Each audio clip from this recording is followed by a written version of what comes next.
ตอนนี้ได้เวลาเปิดฟ้าพระอบแล้วพี่น้องจ๋ามาเบิ่งกับแก้มของเขามาเบิ่งกับแก้มเอาเปิดดูเหลืองกรอบรับรอง เหลืองกรอบเหลืองอ้อยหอยแทนแทนมันคือเหล่คือดำเท่าล่ะดำอึมครึมหน้าก็จนแห้งเดี๋ยวเพิ่นว่าสูตรนี้น่ะสีเหลืองกรอบเพิ่นว่า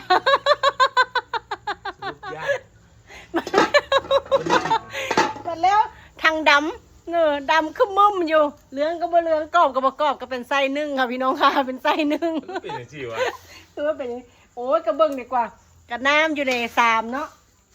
ไส้อยู่ทางถึงก็เป็นนึ่งนะคะพี่น้องค่ะมันที่เป็นย่างได้แนวใดเนาะเขาเฮ็ดเขาว่าเหลืองกรอบเลยเขาเฮ็ดเขาเฮ็ดนะเรื่องกรอบเพราะว่า เดี๋ยวที่ไปตามหาต้นฉบับซะก่อนเด้อสูตรต้นฉบับว่าเขาเฮ็ดจังไดมันคือเรื่องกรอบ เดี๋ยวย่างซะก่อนค่ะเพราะว่าเขานึ่งนะซุกแล้วค่ะวันนี้เขาสิมาย่างค่ะย่างให้กรอบให้เหลืองจักหน่อยแล้วเขาก็สิไปจิ้มแจ่วกับแก้มมื้อนี้ค่ะมาค่ะพี่น้องค่ะกับแก้มนำกันเดี๋ยวสนอยยกซะก่อนเด้อแซ่บเลยชื่นใจเพิ่นหมักค่ะย่านแต่แซ่บเวลาเพิ่นหมักนะโอ้ยมูกระย้อยแล้วบัดนี้แซ่บหรอกว่าเปลืองย่านมันเปลืองคนนะมาเป็นอะไรก็มาแก้วน้ำกันค่ะพี่น้องค่ะที่ครัวบ้านนอกวันนี้มาแซ่บน้ำกันเด้อจ้ากับแก้มที่ครัวบ้านนอกของเฮาแซ่บคือเก่าอ่ะยกฮะเน้นบ่แซ่บมันสิเปลือง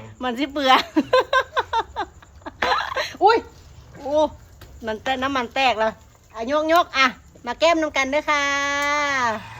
สดชื่นไม่มีเนี่ย